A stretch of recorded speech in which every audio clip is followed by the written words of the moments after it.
Communication, marketing, recrutement. Vos besoins ont des solutions vidéo avec Décideur TV, le studio.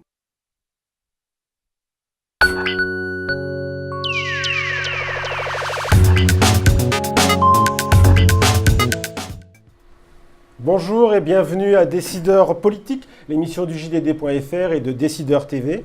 Nous recevons aujourd'hui François Baroin, bonjour. Bonjour. Député UMP de l'Aube, maire de Troyes et ancien ministre de l'économie. Nous sommes ravis de vous recevoir.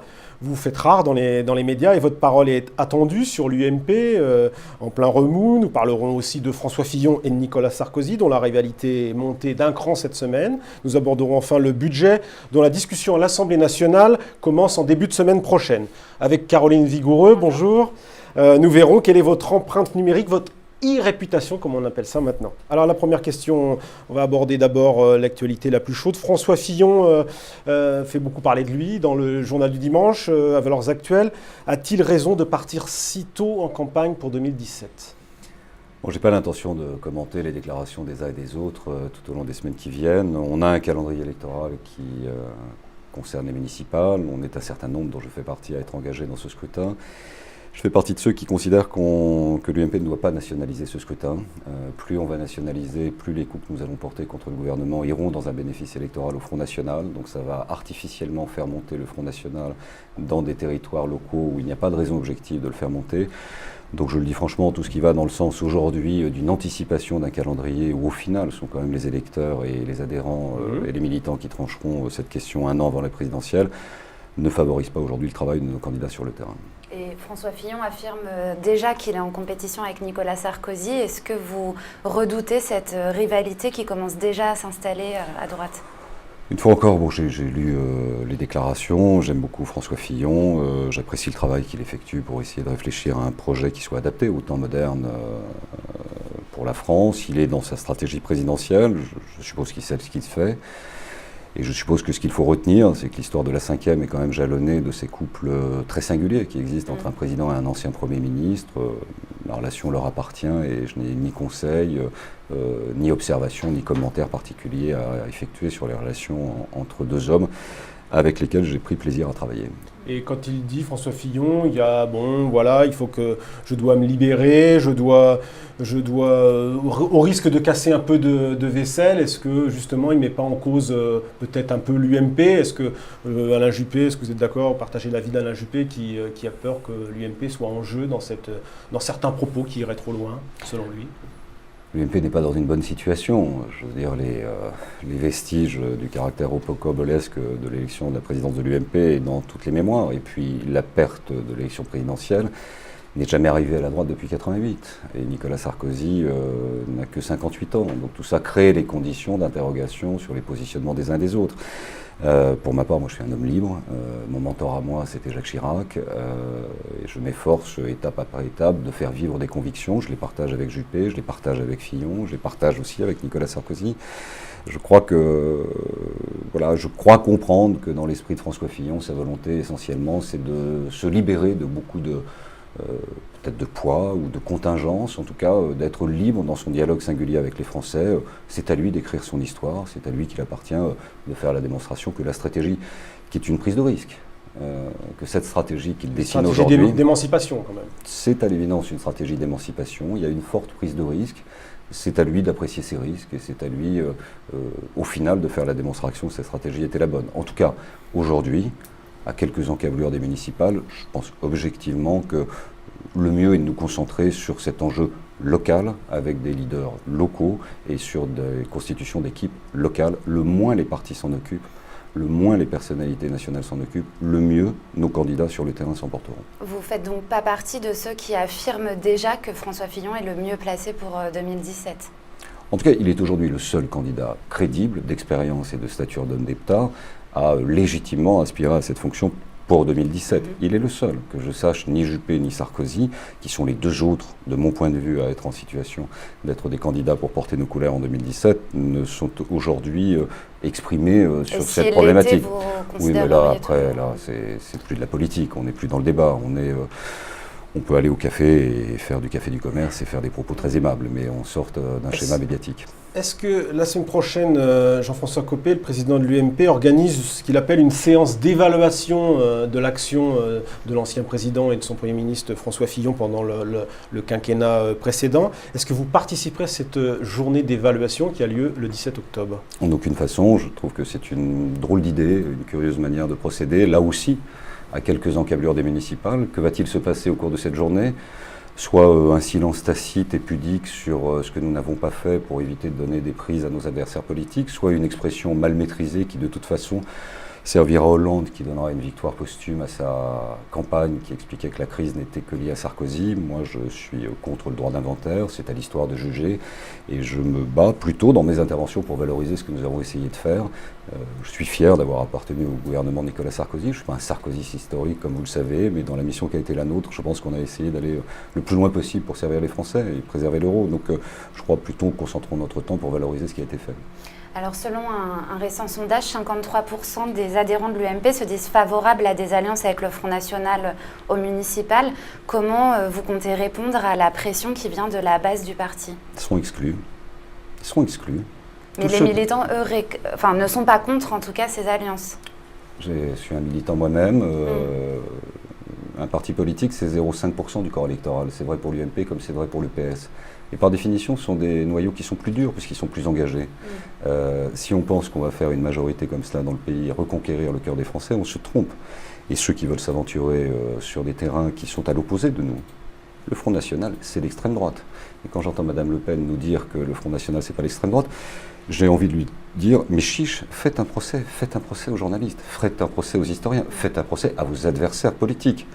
Piétiner le débat démocratique, empêcher les gens d'utiliser le vocabulaire qu'ils veulent. Le Front National est non seulement un parti d'extrême droite, c'est même celui qui est à l'origine de rassemblement de tous les partis d'extrême droite, d'ordre nouveau aux anciens collaborationnistes. Et qui a fondé cela? Le père de Mme Le Pen. Donc naturellement, c'est un parti d'extrême droite. Son programme est un programme qui entraînerait la France et l'Europe dans un chaos avec la sortie de l'euro.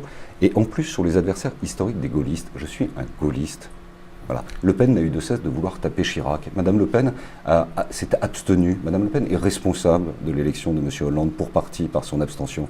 Et elle vient donner des leçons de morale. Donc tous ceux qui veulent s'aventurer sur ce terrain seront exclus, militants, pas militants. Les élus seront exclus. Et si tel n'était pas le cas, ce serait alors, oui, une menace réelle pour l'unité de l'UMP.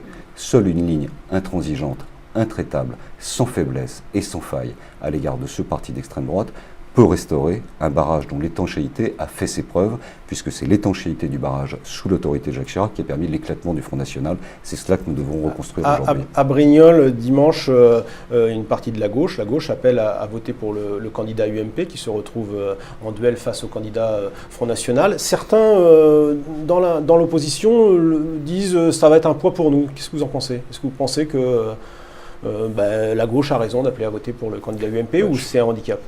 Je pense qu'en disant cela, on encourage certainement les électeurs socialistes à apporter leur suffrage à la candidate UMP qui est en face du Front National. Non, je pense que c'est très bien que le Parti Socialiste dise cela. Je pense que les électeurs appartiennent à personne, pas plus à l'UMP qu'au Parti Socialiste, que dans ce département, on a inondé les médias sur le score du Front National à 40%. Enfin, quand on regarde la cantonale partielle précédente d'il y a quelques mois, ils étaient déjà à 36%. Bon, donc il y a une géolocalisation. Ils avaient gagné en 2011. Il y a un point GPS très particulier d'une extrême droite très puissante et ils avaient déjà gagné. Voilà. Qu'est-ce que ça veut dire? Ça veut dire que quand la gauche est au pouvoir, le Front National monte parce qu'il y a une déception profonde des électeurs de gauche. Et j'ajoute que le contexte singulier que nous traversons, qui est une crise financière, économique, avec un impact social, beaucoup de chômage, et remettant en cause une certaine idée de la construction européenne, nourrit les thèses du Front National. Et c'est pas parce que la situation ponctuelle nourrit les thèses du Front National que c'est cela que nous devons faire. Et c'est la raison pour laquelle nous devons combattre et la gauche et le Front National, mais on ne va pas en plus insulter les gens qui appellent à voter pour nous. Venons-en au budget. En début de semaine prochaine, le gouvernement va défendre à l'Assemblée son projet de loi de finances. Il prévoit une baisse record, selon le ministre des Dépenses publiques, et une hausse moins forte des impôts par rapport à l'an passé. Est-ce que François Hollande n'est pas en train de réussir finalement son pari du sérieux budgétaire? Je ne pense pas qu'on puisse le dire comme ça. Le sérieux budgétaire, au fond, c'est quoi? C'est fixer un cap, donner une ligne, une impulsion, une coordination de ses ministres et puis d'atteindre les objectifs qu'on se fixe. Si je résume la séquence du mois de septembre, le ministre des Finances explique qu'il y a un ras-le-bol fiscal des Français. On tombe de l'armoire quand on entend cela. Le président de la République dit qu'il y aura une pause fiscale en 2014. On est tenté de le croire. Il est président de la République, il sait ce qu'il dit. En plus, il aime ses matières économiques et fiscales. Il est corrigé par son Premier ministre, qui semble avoir lu le budget dans l'intervalle, une semaine après, en expliquant que la pause fiscale, c'est pour 2015. Donc de toute façon, le budget est raté par la présentation de l'énergie collective que cela doit proposer aux Français en termes d'efforts. Ensuite, quand on regarde un budget, c'est assez simple. Vous avez des recettes, vous avez des impôts. Sur les recettes, c'est une augmentation de 12 milliards. Des impôts sur les ménages. C'est acté, la TVA, le quotient familial, toutes les mesures que vous savez. 28 l'année dernière. Et sur les dépenses, ils disent 15 milliards. Et là, c'est une tartufferie. C'est un tour de prestidigitateur. Et je ne tire même pas mon chapeau parce qu'il est raté. Vous ne croyez pas aux 15 milliards de baisse? Mais non, les 15 milliards, c'est une présentation faciale qui, en fait, permet au gouvernement d'expliquer que c'était 15 milliards d'économies par rapport à des augmentations qu'ils ne feront pas. C'est donc un mensonge. Ce ne sont pas des économies en dur, ce sont des économies virtuelles. Et donc elles ne seront pas au rendez-vous. Et donc ils auront du mal à atteindre les objectifs en matière de déficit. Il y a des rentrées fiscales en moindre importance. Je pense à la TVA. C'est révélateur évidemment d'une consommation plus faible ou d'une orientation des consommateurs sur des produits de première nécessité et pas sur des produits évidemment de grande consommation. Regardez l'évolution des chiffres de l'impôt sur les sociétés. Et on nous annonce cette semaine une surtaxe sur l'impôt sur les sociétés qui va faire de la France le premier pays à taxer ses entreprises. Comment M. Hollande peut-il atteindre son objectif d'inverser la courbe du chômage en se mettant à dos les entreprises qui créent de l'investissement et qui créent de l'emploi? D'accord. Donc je ne pense pas qu'il réussit son pari, pour reprendre du votre sérieux expression. budgétaire. Alors Caroline a exploré la toile. Qu'est-ce que vous avez trouvé à propos de François Baroin? Justement, l'exercice était un peu plus difficile parce que vous n'avez rien publié ni sur Facebook ni sur Twitter depuis le 28 mai. Pourquoi ce silence sur les réseaux sociaux? Je l'ai très peu fait, je le fais très peu. Pour moi, la politique, c'est d'abord et avant tout une légitimité qui s'appuie sur un travail de terrain. Je suis journaliste de formation, je connais parfaitement les médias. J'essaie de m'exprimer quand j'ai des choses à dire ou quand j'estime que ça peut être utile.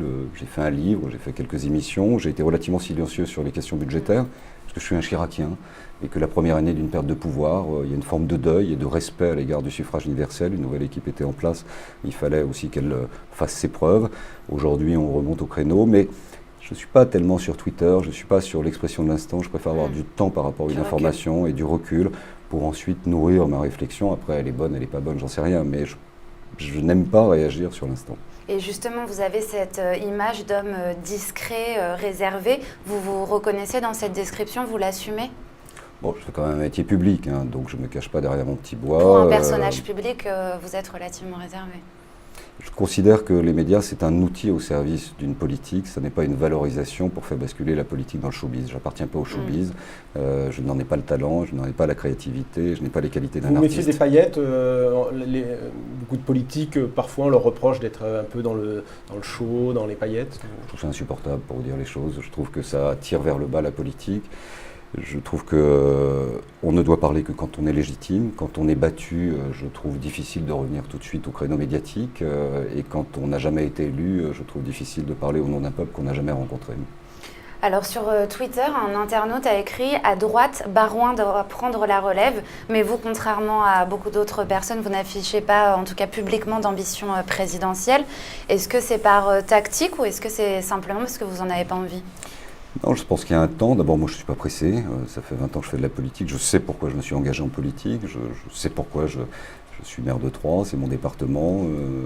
Mon mentor, comme je l'ai dit, c'est Chirac. Je me suis engagé pour lui, avec lui, aux côtés des idées du gaullisme qui ont fait partie de mon environnement familial. Ensuite, je pense qu'il faut 30 ans pour faire un président de la République en France. Donc pourquoi pas, mais dans 10 ans ? Oui, mais ça n'a aucun sens. Dans 10 ans, je ne serai peut-être plus là, vous non plus. Donc ça n'a aucun sens d'en parler aujourd'hui. Voilà, je pense qu'il y a des générations et je pense qu'on a la chance à droite d'avoir 3 personnalités.